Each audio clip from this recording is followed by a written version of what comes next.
연무 향교 TV 토크쇼 백제는 살아있다. 사회를 맡은 개그맨 엄영수입니다. 반갑습니다.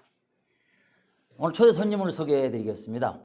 유교문화원 정재근 원장님 나오셨습니다. 반갑습니다. 예, 안녕하십니까? 어서 오십시오. 그리고 유교문화교육관의 손윤 관장님 나오셨습니다. 안녕하세요. 안녕하세요. 예, 반갑습니다. 반갑습니다. 어려운 분들을 오늘 이렇게 초대해서 여러분과 함께 하겠습니다. 우선 그 유교문화원은 어떤 일을 하고 있는지 어떤 곳인지 한번 알아보겠습니다. 부탁드리겠습니다. 예.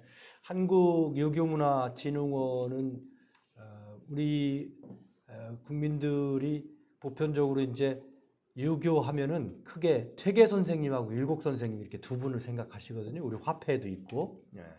근데 퇴계 선생님의 항맥을 이은 것이 경상북도 안동이라고 그러면은 율곡 선생님의 항맥을 이은 것이 우리 충청남도 논산입니다. 그래서 퇴계 항맥을 영남학파라고 그러고 율곡 항맥을 기호학파라고 그러는데 그래서 우리 기호유학의 중심이 충청남도이기 때문에 기호유학의 중심인 충남 또 그 중남의 이제 중심인 이 유학의 중심인 논산에 2년 전에 한국유교문화진흥원을 열었습니다. 열어서 이름을 한국유교문화진흥원이라고 붙인 것은 꼭 이렇게 그 충남에 한정짓지 않고 우리 대한민국의 유교문화를 증진을 시켜가지고 지금 여러 가지 어려운 환경 문제나 뭐 인성 문제나 이런 어려운 문제를 일거에 해결할 수 있는 것이 이 유교의 가르침이기 때문에 이 가르침을 우리 문화 속에 들어있는 걸 다시 좀 회복시키자 하는 뜻에서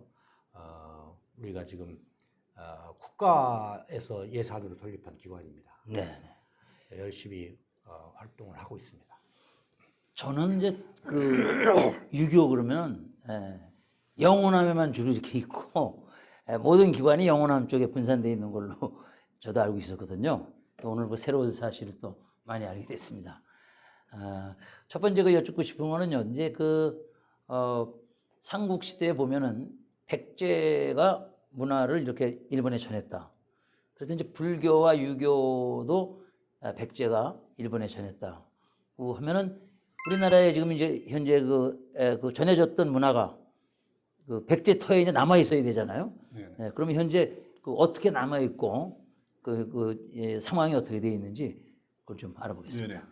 그 보통 이제 방금 정재근 원장님께서 이제 그 한국 유교에 대해서 말씀하셨지만 여기는 기호 지방이고 충청도고 또 저 밑에 가면 이제 호남 그쪽에 유교하고 불교가 옛날에 그 고대 때 백제를 통해서 일본에 전파됐다고 되어 있는데 그것도 맞지만 사실은 백제의 원 문화는 산동성을 비롯한 중국 대륙이 있습니다. 그 대륙에 백제 특히 의자대왕 때 우리는 보통 의자대왕이 여기서 공주 사비에서 공주 웅진에서 붙잡혀서 이제 북망산에 갔다고 되어 있는데 그건 사실이 아니고 최근에 많은 젊은 사학자들이나 저 같은 사람이 연구를 해봤더니 그게 중국의 중심이고 여기도 백제의 땅은 맞는데 백제의 분국 정도다. 그래서 그때 보면 의자왕이 어릴 때부터 해동 증자락해서 유학에 아주 신동이락했습니다. 그래서 그분이 일본에 불경을 통해서 문자를 보내고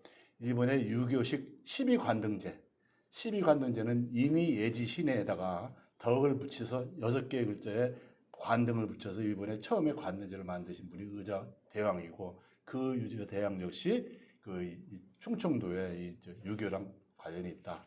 그래서 일본의 신사나 이것들이 다 한국 유교가 발전된 형태로 되어 있다. 그래서 일본에는 현재도 신사를 통해서 유교가 상당히 저변에 확대되어 있는데 우리 여기 충청도 이쪽에는 사실 유교의 본향이면서도 저변이 확대가 안 되고 오히려 후퇴했기 때문에 한국 유교문화원이 있는 것 같고 저 역시 여기 이제 이걸 설립하신 이규성 장관님이 세종대왕의 후손이고 유교의 발전을 위해서 이걸 만들었는데 저 역시 이거를 뭐 향교 TV 여기는 연무 향교 TV 방송을 해서 유교의 저변을 확대하고 우리 백제권의 기호권의 백제 역사까지 좀 부활하고 발전시키자 하는 차원에서 했습니다.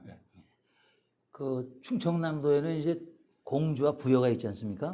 백제라고 그러면 공주와 부여가 굉장히 중요한 도시였는데 그곳에 이제 그 유적이라든가 또 그 불교 유교는 어떻게 이제 돼 있는지. 네, 이제 대표적인 유적이 공주에는 이제 그 뭐 문화유산으로 되어 있는 무령왕릉이 있고요. 네. 또 이제 부여에 가면 그 송산리의 부여 송산리에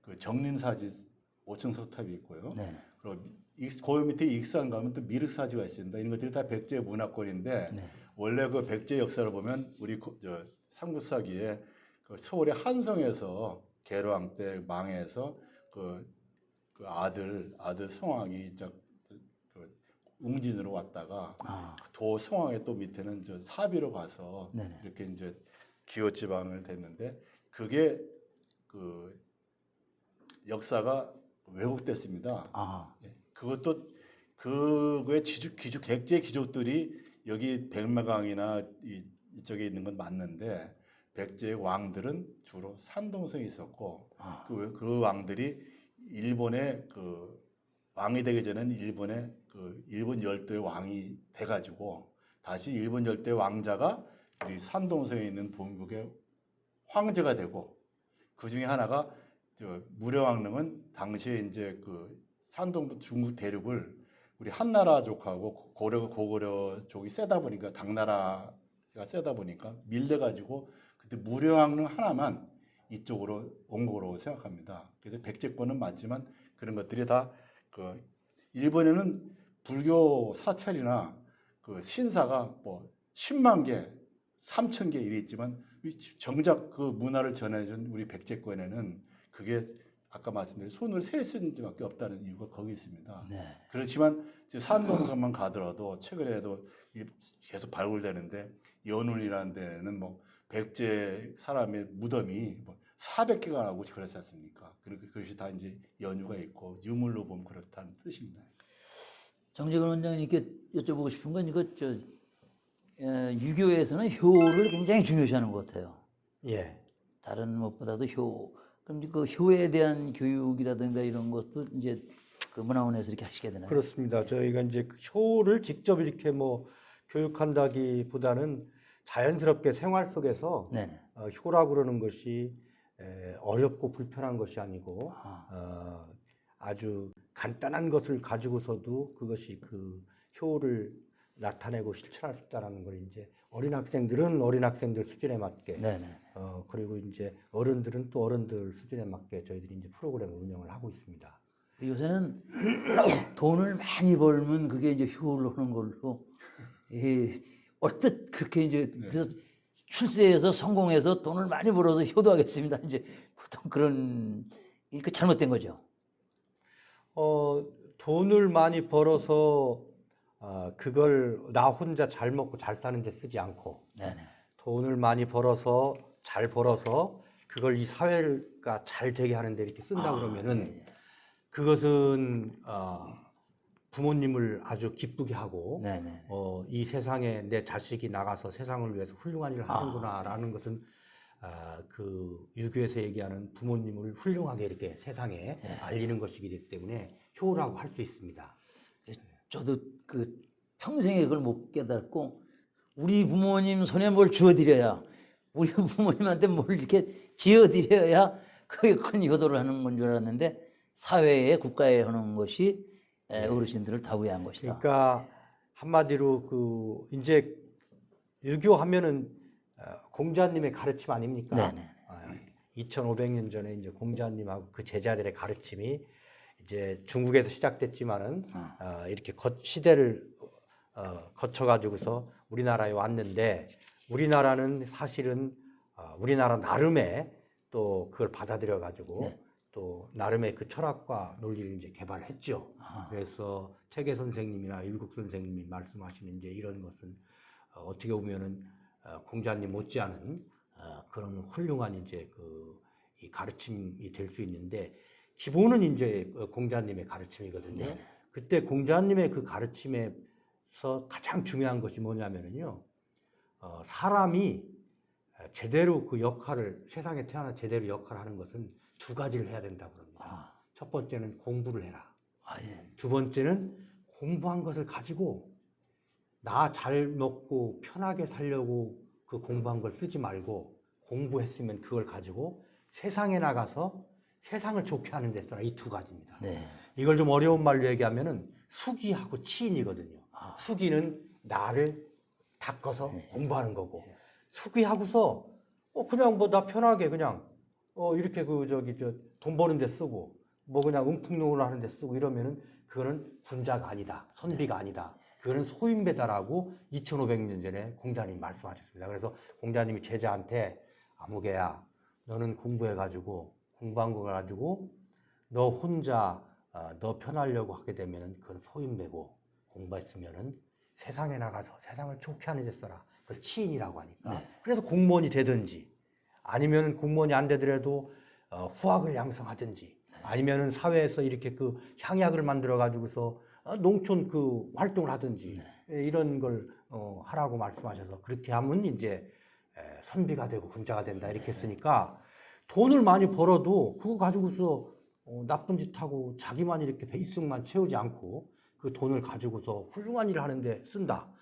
예를 들어서 우리 이규성 장관님 같은 경우에는 돈을 이렇게 있었는데 이걸 가지고서 향교 TV도 만들고 유교 교육관도 만들고 이렇게 가지고서 이 세상을 조금이라도 좋게 하는 데 쓴다 그러면 그것은 결국은 선비고 그것이 결국은 효도다. 예. 여러 가지 말씀 대단히 감사합니다.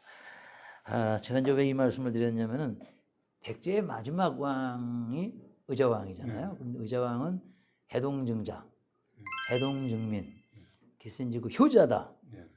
이런 이렇게 이제 불려졌는데 그 당시에 이제 그 역사와 그 효자인 이유를 좀.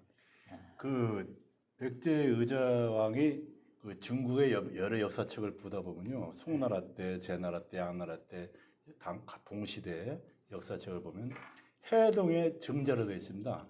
증자는 이제 저희들이 이제 아다시피 공자의 제자의 5대 성인이 있습니다. 공자를 포함해서 그 안자, 이 맹자, 또 자사, 거기다 증자가 있습니다. 증자가 그래서 증자하면 대표적인 효자의 대명사입니다.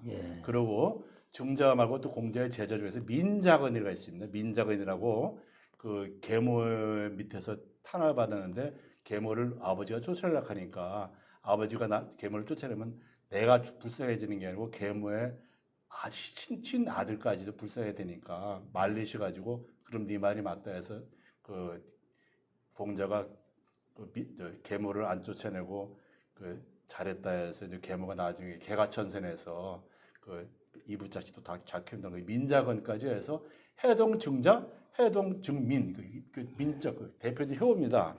그렇게 얘기하는데 아까도 말씀드렸지만 그 의자왕은 우리가 알다시피 백제를 패망에 이른 왕이 아니고 당시에 동북아시아, 중국, 일본 열도, 우리 한반도를 다 지배했던 큰 대왕입니다.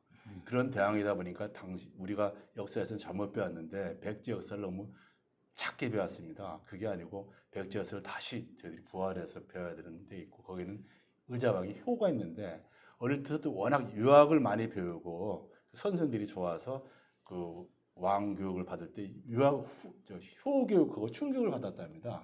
그렇기 때문에 그 사람이 의자왕이 일본에서도 그 유명해서 일본의 유교의 12관등제를 만들었고 그리고 총명하고 부모의 효도하고 했기 때문에 해동은 중국에서 우리는 해 동쪽이라서 해동, 우리 코리아에서 가장 효자라고 했고 그래서 의자왕의 효를 배우는 게 우리 백제 문화를 발전시키고 또 하나는 우리 한국 유교를 K 문화로 해서 세계에 발전시키는 게 해서 의자왕이 그런 뜻이 있습니다. 의자왕을 비롯한 백제 그 왕들이 계시잖아요. 네네. 그분들의 그 묘는 지금 어디에 이렇게 있나요? 그것이 제가 이제 중국에 뭐 일본에 어디 한국에 제가 이제 그 많은 역사하는 분들하고 학생들이 그 고구려는 저 집안에 가면 묘가 있고 광개토 대왕미 장수한 묘가 있고 그 신라는 경제 가면 무덤이 떼거리로 있는데 그 백제는 의자왕이 31대인데 묘가 다 어디 있습니까? 아무리 봐도 없어요. 모량은 하나밖에 공지밖에. 그래서 제가 이제 20년부터 공부를 하고 역사를 탐문하다 보니까 의자왕은 중국 낙양에 북망산에 있고 의자왕의 아들 태자융까지 거기 있고 또 그 제가 전에도 한번 역사서 얘기했지만 여기 무령왕릉이 종지에 계시는데 오사카에 가도 무령왕릉이 있습니다. 근데 그걸 일본이 그걸 감추고 백제 문화권이라고 감추고 그걸 오사카에 다이센 고분이라고 돼 있는데 그 다이센 묘를 인덕 천왕묘라고 했는데 그 역시 백제 사람이지만 사실 거기는 백제 왕릉입니다. 왜냐하면 1872년에 홍수 때 거기가 떠내려가서 일부 유물이 나왔는데 그 유물을 그 미국 사람이 그걸 사다가 보스턴 박물관 가면 그 무령왕릉을 상징하는 동거울이 똑같은 게 복제품이 거기 복제품에 똑같은 게 있고 거기 의자왕의 환두제도 있고 그런데 그런 똑같은 물품이 공주에 가면 무령왕릉 박물관에 똑같이 있습니다. 근데 일본은 그거를 지금 감추고 있어요. 왜냐하면 백제의 속기라는 걸 드러내기 싫어서. 근데 그래서 백제의 왕릉이 2개 있는데 실제로 누가 어느 왕릉이 진짜인지는 앞으로 연구해봐야 할 사항입니다. 그거를 바로 밝히면 우리 백제 문화권이 엄청 커지는 거고 그렇습니다. 일본의 그 전 아키히토 천황이 네네. 일본의 역대 천황들이 그 말하자면 백제 무령대왕 그 후손이다. 네네. 그럼 지금 말씀하시는 그런 내용들이 이제 거기에 일맥상통하는 거죠. 왜냐면 2001년도에 한일 월드컵 전에 세계 기자들이 인터뷰했는데 나는 사실 아키히토가 그랬죠. 현재는 나루히토 천황인데 그 아버지 아키히토가 나는 사실 백제 황실의 후손이다. 근데 무령왕릉의 후손이다. 했어요. 해가지고 일본이 벌컥 뒤집혔죠. 그걸 내가 그때부터 이제 한미대 의심을 가지고 추적해 보다 보니까 맞아요. 무령이 거기이고 또 의자왕까지도 일본을 다 만든 장본인들입니다. 예. 예, 후손이 많습니다. 이 역사라는 게 이제 예. 왜냐면 조금 한 채 오차도 있으면 안 되잖아요. 예, 앞으로 그 연구. 근데 일본 천황이 거짓말할 이유가 없죠. 네네. 그 우리나라 향교 네네. 향교제도 저 원장님, 예. 그 향교제도 향교 교육제도는 언제 생겨서 지금 어떻게 진행이 되고 있는 건지. 향교는 고려 때 이제 처음 생긴 것으로 네. 우리가 이제 아시면 되고요.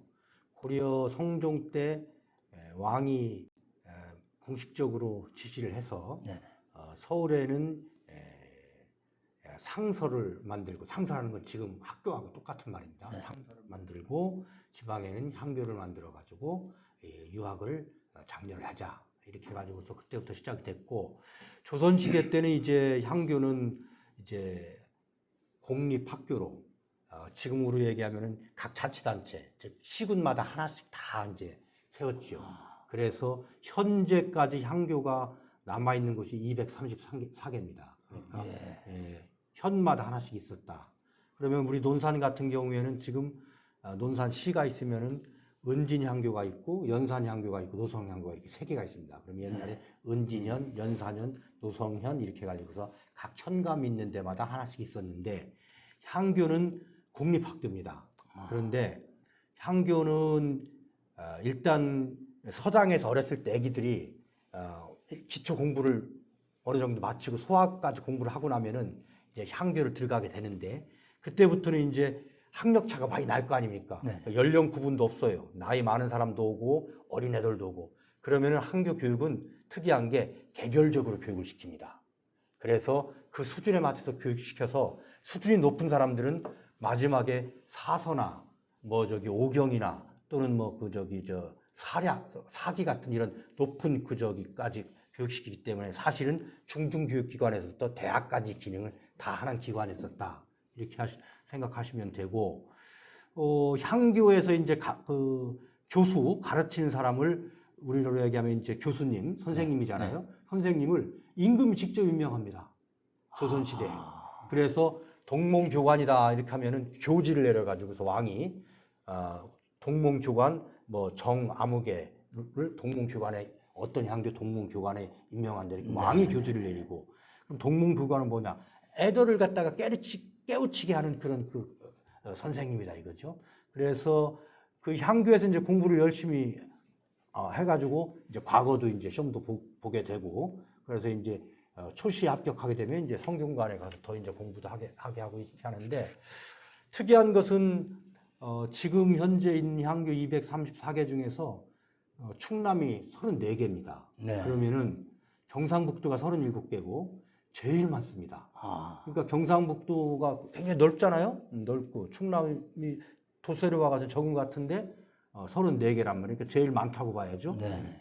그 얘기는 결국은 조선시대에 역시 여기가 교육의 중심이었었다. 그리고 더 중요한 것은 향교의 교육을 책임지는 것은 지방관입니다. 목민관입니다. 네, 네. 그래서 목민관의 가장 큰 책임은 여러 가지가 있지만 그 중에서 이 향교를 잘 운영해서 지방민들을 교육을 시키는 겁니다. 그래서 퇴계 선생님도 그렇고 율곡 선생님도 그렇고 다 이 목민관으로 내려가면은 향교에 가서 특강을 하고 향교를 진흥시키는 일을 했다 이런 말씀을 드릴 수가 있습니다. 그러면 그때 그 교육은 지금 나이가 뭐 구별 없고 네. 그럼 신분에도 구애 없이 누구나 공부하고 싶다면 향교는 신분에 구분이 없다고 보셔야 됩니다. 아, 없다고 봐야 하는데 현실적으로는 대개 이제 양반이 사족 자제들이 많이 가긴 했지만은 꼭 그렇지는 않다. 그렇지는 않다 이렇게 보시면 되고요. 그게 누구나 공부할 수 있었다는 거는 뭐 세계적으로 드문 일이 아니겠습니까? 그래서 그 교육은 그 공부라고는 아까 말씀드렸지만 공자님의 가르침, 유교의 가르침 중에 제일 첫 번째가 공부 아닙니까? 네네. 그 다음에 이제 그 봉사하는 거, 치인하는 건데 그래서 논어 1장에 그게 나오는 거예요. 학이시습지 부영여로 네, 예. 공부부터 나오는 거예요. 네. 공부하면은 얼마나 즐겁냐, 평생 공부하는 건데. 그래서 사람은 공부해야 사람이 되고 도를 깨치고 공부해야 세상을 이게 좋게 만들 수 있다. 이런 것이기 때문에 이 유교 국가인 조선에서는 이 공부를 가장 중요한 걸로 삼았고 선비들이 해야 될 가장 중요한 책무가 백성들을 갖다가 이렇게 가르침을 줘가지고 네. 그걸 이제 친민이라고 그러는데 신민 새롭게 하는 거 이렇게 해가지고서 모든 백성들이 다 도로 그러니까 사람의 도리를 알고 깨우쳐가지고서 사람답게 살게 하는 그런 것을 하기 위해서는 공부를 해야 된다 이렇게 해가지고 굉장히 강조를 한 거죠. 고려 때 전국 12목에 향교를 설치했다고 그러는데 지금까지 잘 보존이 되고 있습니까? 이게? 네.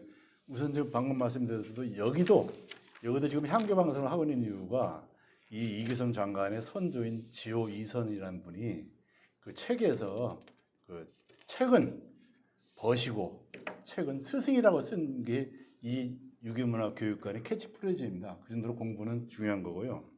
그 고려 광종 때 987년에 서울에는 국자감을 두고 그 전국에 이제 그 12개 광역시에 이제 향교를 뒀는데 그 중고등학교를 갖췄습니다. 원님 말씀드린 거기에 이제 충청도는 충주, 청주, 전라도는 전주, 나주, 경상도는 경주, 상주 이런 식으로 했는데 황해도는 황주 해주고요. 그 도 이름이 다 그렇게 되어 있습니다. 근데 그게 안타깝게 현재 조선시대 향교는 지금 현재 다 존속하고 있는데 고려시대 때하고 연결되는 거는 다 향교마다 제가 조사를 해봤더니 연결이 잘 안 되고 있습니다. 그나마 고려하고 조선시대 역사랑 관련 있는 것 때문에 앞으로 우리가 그 유교 문화를 진흥하면서 향교 역사는 연구해볼 과제입니다.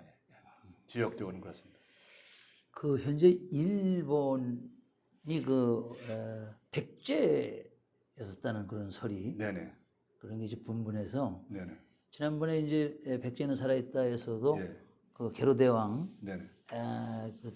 이제 포석 그 게로대왕의 포석을 강의를 했어요. 네네.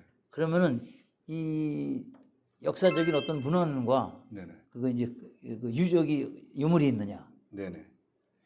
일본에는요, 그 일본에 가신 분들 알지만 대부분의 한국 사람들이 오사카를 많이 갑니다. 교토하고. 네. 그럼 오사카 가면 백제란 지명이 10,000개가 나옵니다. 근데 대표적인 지문은 그 오사카 중심부에 가면 아까 말한 큰 다이제 묘든처럼 우리나라 백제 왕들의 묘가 다 백제 왕들의 묘입니다. 아니면 작은 것들은 귀족이고. 그러면 일본이 백제죠.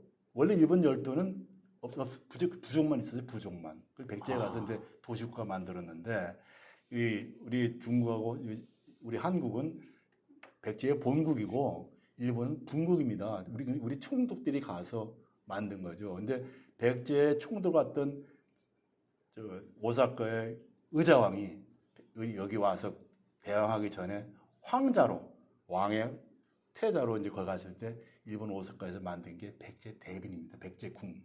지금도 일본의 천황들은 1년에 한 번씩 제사를 지내는데 천황이 죽으면 3년상을 치릅니다. 우리 유교문화 보면 3년상을 치르잖아요. 예? 네. 서민들은 그냥 곡하고 49제 매지만 왕들은 옛날에 49제 모시고 그랬어요. 3년상을. 그 3년상을 치는 게 백제 대빈이 현재도 살아 있습니다. 그리고 많은 신사에서 백제 유교식 전통으로 장례식을 하고 있습니다. 그게 안타깝게 우리는 지금 소멸되고 있지만 일본에서는 오히려 더 활성화되고 지역이 확대되고 있습니다. 일본은 그 바로 신사가 증거입니다. 원장님, 한국을 비롯한 중국, 일본이 이제 오랜 동안 유교 국가다 이렇게 알려지고 있잖아요. 그 삼국의 현재 유교 현황은 어떻게 돼 있는지요? 예. 우선 뭐 유교를 이제 발언은 중국에서 했으니까 중국은 유교 국가라고 할 수가 있죠. 그런데 이제 중국은 모택동 정부 정권 때 문화 대혁명을 하면서 이게 그 유교가 뭐 낙후된 이런 그저 문화라서 이 서구 열강 때문에 중국이 망했다 이래가지고 완전히 그 유교를 뭐 거의 제2의 그 진시황 때 분서갱유처럼 네네. 뭐 유교 문화 자원 역사를 다 파괴를 몇십 년간 해가지고 한동안 뭐 굉장히 유교에 대해서 거의 단절되다시피 했었죠. 그랬다가 지금 근자에 와가지고 이제 시진핑이 전 세계에 이제 이렇게 그 1대1로 정책이나 아프리카나 뭐 이렇게 해서 중국을 전 세계에 이제 인류 국가로 내세우고 나가려고 하다 보니까 중국의 문화가 뭐냐? 우리 너희 정체성이 뭐냐라고 했을 때 유교를 빼고 나서는 중국의 정체성을 얘기할 수가 없는 거예요. 네. 우리의 진짜 본질은 유교 문화구나. 유교 문화가 없이는 이 한민족이 뭉쳐가지고서 이 중국이라고 할 수가 없구나. 왜냐하면 중국의 역사를 전체를 보면은 한족이 이 중국을 지배했던 시기가 반 정도밖에 안 되거든요. 네네. 이제 뭐 몽고족, 만주족 뭐 이렇게 해가지고 이러니까. 근데 그것이 지금 중국이라고 이루어지는 것은 유교 문화라고 그러는 이 끈끈한 그 이 문화적 정서를 네네. 그것들을 알기 때문에 지금 다시 부흥을 시작을 했습니다. 그래서 저희가 이제 중국에 여러 교류를 하면서 여러 차례 이제 가보고 그러면은 전통 문화를 이제 살리자라고 그러는 캐치프레이즈를 해서 뭐 불교도 있고 다른 여러 가지 있지만은 그 중에 가장 많은 부분이 이제 유교 문화 복원이 돼서 중국은 이제 그런 방향으로 이제 가고 있고요. 일본은 사실은 유교 국가라고 하기는 좀 어렵습니다. 네네. 일본은 유교를 그 이론을 가지고 갔지만은 그걸 국가의 운영이나 경영에 쓴 적은 없습니다. 왜냐하면은 그것이 이 쇼군 또 이게 쇼군을 중심으로 하는 이 천황제하고는 맞질 않거든요. 왜냐면 특히 이제 유교에서는 그 혁명을 정당시합니다. 폭군이 있을 경우에는 그거는 국민이 엎을 수 있다라고 그러는 굉장히 그 민주적인 그 사상이 유교에 특히 맹자에 그게 나오거든요. 네. 우리 같은 경우에는 이제 그 맹자의 그 뜻을 받아들여 가지고서 이제 특히 이제 그 맹자를 굉장히 중요시하는데 공자님도 그렇고 맹자님도 그렇고 유교에서는 왕이 백성을 위해서 일을 안 하게 되면은 그것은 이미 왕이 아니다. 네. 그래서 재밌는 말로 그 맹자님한테 어떤 사람이 물어봤어요. 옛날에 이제 중국 고대에 아주 폭군이 있었거든요. 그 폭군을 갖다가 이제 하나라 은나라의 이제 그 폭군이 주왕인데 그걸 이제 주나라에 이제 말하자면은 무왕이 이제 말하자면 이렇게 쫓아내고서 자기가 왕이 돼가지고 주나라를 세웠거든요. 그러니까 신하가 말이지 왕을 쫓아낸 것이 맞냐 그러니까 나는 주왕이라고 그러는 그 저 폭군이 왕이라는 걸 갖다가 나는 왕이라는 걸 들어본 적이 없다. 그러면서 필부 시정에 있는 한 잡배를 갖다가 쫓아내는데 그것이 뭔 문제가 있냐 이런 정도로 네. 나쁜 일을 하면은 그런데 이제 그런 이론을 받아들이면은 중국에서 안 되죠. 천황의 시스템이 무너지고 쇼군의 시스템이 무너지고 해서 중국에서는 맹자는 금서였습니다. 금서였고 일본에서는 금서였고 그래서 일본은 본질적으로 이제 유교가 를 가지고 국가를 운영하고 통치한 그런 것은 없고 유교 문화도 불교하고 그들이 가지고 있는 기본적인 신토라고 그러는 기본 이거 토속 신앙하고 결합이 돼 가지고 이렇게 있고 단지 일본이 지금 잘 하고 있는 것은 학술적인 연구는 네. 그럼에도 불구하고 학술적인 연구는 학자들이 네. 중국의 유교, 한국의 유교 많이 연구를 하고 있습니다. 네. 그렇게 하고. 네, 우리나라는 물론 이제 이 충청권에서 그 앞으로 유교를 이제 어떻게 해야 될 것이냐, 유교의 그 전망과 또 미래의 발전 방향 여기에 대해서도 좀 말씀해 주시면 감사하겠습니다. 유교는 이제 2500년 전에 이제 그 가르침이니까 그리고 이제 시대가 이렇게 바뀌면서도 그 가르침의 그 원칙은 이제 그대로 있으니까 언뜻 생각하면은 이게 시대에 맞지 않는다. 인공지능 시대에 웬 이게 고리타분한 거냐. 이렇게 생각하는 이런 분들이 있기 때문에 지금 현재 가장 큰 과제는 이것을 대중화하고 현대화하고 그리고 일반 국민들한테 특히 젊은 친구들한테 유교가 고리타분하고 번거로운 것이 아니고 사실은 여러분들이 유교식으로 생각하고 생활하고 있다는 걸 이렇게 깨우쳐주는 그런 것이 굉장히 중요합니다. 그래서 저희들은 좀 쉬운 프로그램을 만들어 가지고 접근하게 하고 특히 예절 같은 경우에는 본질을 훼손하지 않는 범위 내에서는 시대에 맞게 좀 현대화 시켜야 되지 않느냐. 네. 그래서 저희가 재작년부터 성균관에 이제 의례 전례위원회하고 같이 협력해서 차례상 간소화 운동을 벌이고 있습니다. 그래서 사람들이 차례상 할 때 전 붙이고 그럴 때 이게 꼭 놔야 되느냐 이랬을 때 우리가 전을 놔야 되는 것에 대해서는 우리가 예서를 다 이제 검토를 해가지고 그것은 예서에 없는 것이니까 현대에 맞게 전을 안 붙여도 된다 이런 걸 갖다 저희들이 이제 발표를 하고 이 사회적 합의를 도출하려고 이렇게 노력을 하고 있습니다. 저희들은 지금 유교 문학관에서 교육관에서 지금 방송을 하고 있습니다. 저희 교육관에서 이제 향교 TV를 통해서 앞으로 여기서 이제 교육 또는 홍보를 어떤 분야를 이렇게 이제 해야 될지 말씀해 주시고요. 이제 제가 아까 향교의 역사에 대해서 얘기했지만 향교는 지방자치단체에서 하는 관학이 있습니다. 중고등학생인데. 근데 요새도 이제 그 한국유교문화진흥원 같은 데서 이제 열심히 K컬처에 대해서 유교문화를 하지만 제가 볼 때는 그 전파를 할 때 가장 중요한 방송이 그 케이블 TV나 방송이랍니다. 그래서 이게 한중일보다도 세계적으로 알려야 된다. 알려야 되기 때문에 이제 중요한 거는 여기가 현재 백제권이잖아요. 네. 백제권이라서 한때 백제 문화 가지고 기호지방이 다 했는데 그 백제의 문화는 한중일 역사를 배우기 전에는 한계가 있습니다. 여기 공주하고 부여갖고는 한계가 있어요. 그렇기 때문에 여기에 유교 문화까지, 유교 교육까지 합쳐서 유교 문화하고 백제 역사를 같이 하고 백제 역사 하다 보면 자기는 우리나라 삼국사를 알게 되고 중국사를 알게 되고 일본사를 알게 됩니다. 그러면 한중일 동북아 역사를 알게 되면서 거기서 중점적으로 쳐나갈 게 유교입니다. 많은 사람이 한국의 연예인들이 세계적으로 뜬다는데 뜨는 건 좋습니다. 근데 활용 점정을 해야 되는데 연애 갖고는 되는 게 아니고 정신력이 들어가야 되고 교육이 들어가야 되는데 그게 유교 문화 아니냐. 그래서 저희 유교 문화 교육관에서는 작지만 이손 장관님의 사제를 들어서 만드는 작은 거지만 이것도 효를 하고 충을 하고 예를 갖추는 거기 때문에 인근에 있는 제일 큰 한국유교문화진흥원들한테 좀 벤치마킹도 해서 유교 문화를 예술에다가 교육을 합치고 이런 것들을 해서 정신문화로 나가야지 한중일이 서로 협작하고 이게 세계적 문화로 K 컬처가 되는 거 아니냐 그런 거를 예상하고 하고 있는데 뭐 잘 도와주시기 바랍니다. 예.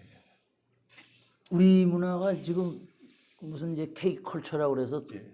K 푸드까지 막 뭐 K 무비, 네, K 팝, 뭐 K 드라마 양 네. 세계적으로 막 이렇게 거의 뭐 광풍이 예. 일듯이 물밀듯이 그냥 그 세계 여러 나라를 향해서 이렇게 뻗어나가고 이러는데 반면에 또 우리나라에는 그 이제 외세 문화가 이제 많이 들어오지 않습니까? 특히 서구에 네네.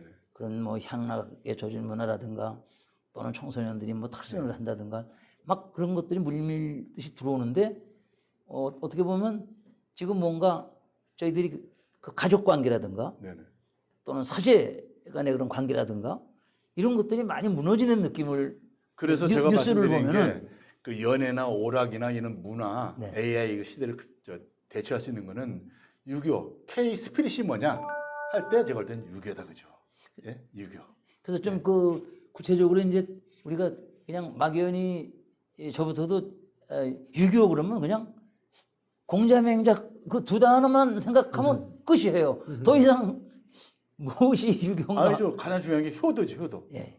그래서 그런 것을 좀 이렇게 예. 구체적으로 특히 젊은 층에게 어린 층에게 이렇게 파급을 해서 좀 끌고 갈 수 있는 그런 동력이 좀 옛날에 우리가 새마을 운동이 나와서 그 농촌을 끌고 가듯이 그런 무슨 대책 같은 게 좀 준비하고 있으신 프로젝트가 그 원장님이 그걸 준비하고 네. 계시죠. 제가 좀 말씀을 좀 드릴게요. 이게 이제 생활화가 돼야 되거든요. 네네. 생활화가 돼야 된다는데 생활화가 된다는 것은 생활 속에서 내가 하고 있는 것이 다 어떤 그 유교적인 가르침에 의해서 내가 이렇게 행동을 하고 있구나라는 걸 갖다 깨달아야 되거든요. 네네. 근데 사실은 우리 학생들이 다 자기가 행동하는 것이 유교의 이 마음이 있는데 그걸 깨닫지를 못해요. 예를 들어서 부모님한테 전화를 오랫동안 안 하게 되면 내가 마음이 불편하다든가 또는 저 지하철에서 이렇게 그 자리에 그 어른 노인 양반 탔는데 양보를 못 하고서 제 타이밍을 놓쳐서 그냥 눈 꼭 감고서 한 30분간 이렇게 앉아오면서 그 불편함을 느꼈던 그 감정 이런 것이 사실은 다 이 인간의 그 도리 그대로 이제 살아야 된다라고는 그 가르침이 마음속에 있기 때문이거든요. 어린 애들도. 그래서 그걸 하려고 그러면은 재밌게 좀 해야 돼요. 재밌게. 그래서 저는 이제 충유의 길 걷기 그 충유의 길을 만들었습니다. 예. 탑정에 아주 풍광이 좋은 데에 충하고 예하고 효가 어우러진 그런 여러 가지의 그 문화적인 자산이 있어요. 뭐 서원도 있고 또 뭐 이야기도 있고 거기를 이렇게 같이 걸으면서 이렇게 그 좀 얘기를 하는 그런 충유의 길 걷기도 하고 그 다음에 이제 아까 지금 말씀하신 스승과 제자의 관계를 얘기했잖아요. 스승의 날을 지금 우리 논산의 강경고등학교에서 1950년대 처음 생겼거든요. 강경고등학교 학생들. 근데 그 강경고등학교 학생들이 그 YMCA 그러니까 기독교를 이렇게 그 믿는 학생들이 그 스승의 날을 만든 거예요. 근데 그게요 거슬러 올라가면은요 율곡 선생님까지 거슬러 올라갑니다. 제가 조금 얘기해도 될까요? 예. 이 강경에 가면은 이제 그 중림서원이라고 있습니다. 네네. 중림서원인데 그걸 누가 만들었냐면은 이게 논산의 율곡 선생님의 일대 제자, 제일 큰 제자인 사계 선생님이 만드셨거든요. 사계 김장성 선생님. 그러니까 사계 선생님이 율곡 선생님이 이제 사계 선생님 고향이 여기니까 율곡 선생님 고향은 이제 그 파주지만은 그래서 여기가 이제 율곡 선생님의 이제 그 가르침의 고향이라고 그러는 거예요. 가지고서 고향으로 내려온 거예요. 그 가르침을 가지고. 율곡 선생님 돌아가셨는데 자기 돌아가신 선생님을 옆에다 두고 모시고 싶은 거예요. 그래서 야 우리 선생님 저 모시는 서원을 만들자 이렇게 한 거예요. 그래가지고 그 서원을 만든 것이 중림서원입니다. 중림서원을 만들어 놓고 나서 그 옆에 한 20m대가 임리정이라고 그러는 정자를 만듭니다. 정자를 만들고 거기서 사계 선생님이 이 우암 송시열이나 뭐 이런 그 제자들 거기서 또 가르쳐요. 가르치니까 우암이 나중에 이제 사계 선생님 돌아가시고 나서 자기 선생님은 사계 선생님이란 말이에요. 그러니까 나도 우리 선생님이 당신 선생님을 옆에다 모시고서 저렇게 옆에서 그렇게 살고 죽을 때까지 사는 걸 본받기 위해서 나도 옆에다가 똑같은 정자를 만들어 놓고 거기서 후학들을 가르치면서 우리 선생님 사계 선생님 뵙고 할아버지 선생님인 율곡 선생님 뵈면서 나도 여기서 죽고 싶다. 이렇게 가지고 팔계정을 만들어요. 강경에 그대로 있습니다. 근데 팔계정이요. 여러분 아시다시피 우암 송시열 하면은 그 당시에 조선에서 가장 큰 힘을 가지고 있었던 분이기 때문에 정자 하나 치려고는 어마어마하게 칠 수도 있었어요. 그런데 가보면은요. 팔계정이요. 스승 사계가 친 임리정하고 10cm도 안 틀립니다. 사이즈도 크기도 그렇고 모양도 그렇고 똑같은 모양이 50m 위에 있습니다. 그래서 이제 그걸 보면은 다 그 율곡 선생님 모셔져 있는 그 중림서원의 왼쪽에 사계 선생님이 지은 임리정, 우암 송시열이 지은 팔계정 이렇게 해서 양쪽 그 제자가 율곡 선생님을 모시고서 그 금강으로 날아가는 것처럼 그 형태로 돼 있어요. 근데 더 중요한 것은 그건 450년 전이에요. 450년 쭉 400년부터 쭉 이제 이어져 온 거란 말이에요. 왔는데 이게 개항이 되면서 이제 강경에 선교사들이 막 들어와요. 네네. 이제 그 목사님들, 선교사들. 이제 신교육을 이제 해야 되는 거예요. 신교육을 해야 되는데 집이 없잖아요. 집이 없으니까 외국인 선교사가 거기에 팔계정, 우암 선생이 지은 그 정자에서 학교를 개설을 합니다. 학교를 개설하고 여학교를 개설하는데 그걸 만동 여학교라고 만들어요. 이름을. 네. 그러면은 외국인 선교사가 만동이라고 뜻을 알 리가 없거든. 만동은 만절필동이라고 그래서 우암 송시열 선생의 아주 그 철학의 근본입니다. 네. 황하가 100번 휘어져도 결국은 동쪽으로 간다라고 그러는 것은 세상이 아무리 저기 해도 이 중화 사상은 조선에 있다. 네. 조선이 마지막 남은 문명국이라고는 아주 처절한 그 주권의식이 그 소산이 만절필동 만동. 그런데 그걸 그 선생님이 만동여학교라고 쳐요. 그러니까 결국은 몇백 년 뒤에 온 선교사들도 이미 이 우암 선생이 그런 그 철학이 넘쳐 흐르던 걸 알고서 만동여학교라고 친 거예요. 그런데 그 선교사들이 나중에 학교도 짓고 하면서 이제 그 강경에 이렇게 학교가 생기면서 그런 학교들이 이제 근대 학교들이 이제 강경여고거든. 그 강경여고가 그 뒤에 이제 생겼는데 강경여고에서도 이제 이 개항하면서 이렇게 하니까 거기도 기독교세가 세니까 강경 가면 지금 뭐 많습니다. 막 천주교 막 교회 막 이렇게. 그러니까 그 학생들이 비록 기독교 사상을 가지고 있지만은 선생님을 존경하기 위해서 연말에 아픈 선생님이 찾아가고 은퇴하신 선생님이 찾아가고 이것이 계기가 돼서 이제 스승의 날이 됐는데 그러면은 사람들은 그래요. 이것은 이 유교 문화가 폐쇄적인 문화가 아니고 이것이 결국은 다른 그 상인 문화, 기독교 문화하고 같이 결합되면서 시대가 바뀌어도 이것이 흐름이 끊어지지 않고 왔다가 나중에 이게 스승의 날로 분출이 된 거다. 이렇게 얘기를 하고 그 뒤에 더 재밌는 것은 이제 그 뒤에 이제 스승의 날을 국가날로 해가지고 날짜를 정하려고 하니까 네. 날짜를 어디로 할까 그러다가 세종대왕 탄신일로 합니다. 그래서 그 또 기유가 뭐냐면은 예. 세종대왕은 우리 한글을 만들어가지고서 온 국민을 갖다가 가르쳐준 우리 국민의 스승이니까 스승의 날짜는 세종대왕 탄신일로 하자. 네. 세종대왕이 누구냐? 우리나라의 대표적인 유학자입니다. 네. 그래서 이 유교 문화는 우리 국민들한테 알면 알수록 뗄래야 뗄 수 없고 하다. 그래서 모든 나라의 화폐는 그 나라에서 가장 훌륭한 사람을 화폐에 모십니다. 네. 네. 미국 달러는 조지 워싱턴, 링컨 이런 것처럼. 근데 우리나라 화폐는 누가 다 유학자만 있습니다. 1,000원권에는 퇴계 이황 선생님, 5,000원권에는 율곡 이희 선생님, 10,000원권에는 세종대왕, 50,000원권에는 여성군자, 신사임당 다 유학자만 있어요. 제가 외국 가서 회의 가서 화폐를 보여주고서 얘기하면은요. 절합니다. 중국 사람들이. 우리는 모택동만 있는데 당신들은 진짜 유교의 나라라고. 이거 말이 길어졌습니다. 아닙니다. 아니 화폐 얘기 말씀드렸는데 이번에 가면 10,000원권에 쇼토크 태자가 있어요. 근데 그걸 나중에 성덕태자. 성덕태자인데 이분이 연구해봤더니 그게 아자태자라고 쇼토크가 아니고 아자태자로 의자대왕의 아버지가 나와. 요새는 쇼토크 태자가 화면에서 없어지고 다른 사람이 나옵니다. 그 일본 역사가 그러니까 우리 한국 유교를 전파했던 예, 예. 의장 그 일본 그 애나만 보더라도 일본도 네, 네. 그렇던 오늘 참 알지 못했던 유교에 대해서 여러 가지 새로운 진실을 또 알게 되고 새로운 역사를 또 오늘 많이 알게 됐습니다. 끝으로 이제 오늘 프로그램 쭉 하신 소감을 한 말씀씩 해주시면 감사하겠습니다. 그 유교 문화 교육과는요 향교 TV를 만들어서 사실 저도 그래 배웠지만 보통 사람들이 그 서구 열강의 문물에 취하고 주입식 교육을 받다 보니까 우리 한국 유교가 뭐 머저리 같아서 유교가 나라를 망쳤다. 조선이 망한 거는 뭐 고종이나 민비가 망한 거는 유교의 가부장제 아니면 이런 것들이 망쳤다는데 제가 공부해봤더니 그렇지 않습니다.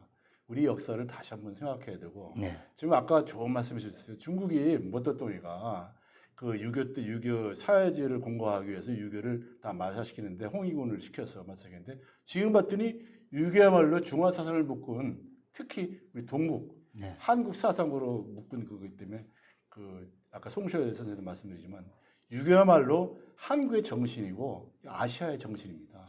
그걸 가지고 그 대신 단지 유교의 제사문화라든지 이런 묘수 관리 이런 것들을 현대적으로 해석하고 또 미래학적으로 관리를 해야 됩니다. 네. 그래야지 우리 젊은 후학들이 따라오고 또 세계의 선진국들이 한국 유교 최고다. 그래서 중국이 비록 땅덩이 크지만 그 정신만큼은 유교 정신만큼은 한국이 한중 이래서 중심 국가다. 그걸 하기 위해서 저는 작지만 유교 문화 교육관에서 그런 거를 방송을 통해서 교육을 하고자 합니다. 역사와 함께. 예, 알겠습니다. 예. 예, 먼저 우리 연무향교 TV가 이렇게 그 훌륭한 일을 하고 계신 연무향교 TV가 계속 번창해서 뜻하시는 대로 우리 나라를 이렇게 좀 좋게 만드는데 계속 기여를 하시기를 바라고요. 저희 한국유교문화진흥원은 아까 말씀드린 것처럼 국가의 세금으로 운영하는 말하자면 국가기관입니다. 잘 만들어가지고 여러 프로그램도 있고 해서 있으니까요.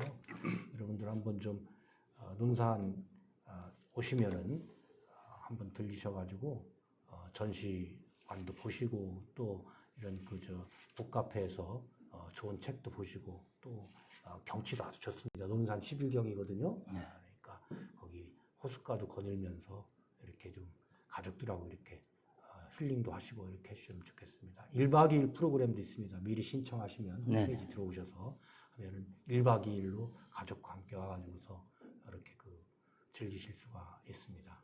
네, 하여튼 다시 한번 초대해 주셔서 고맙고요. 네.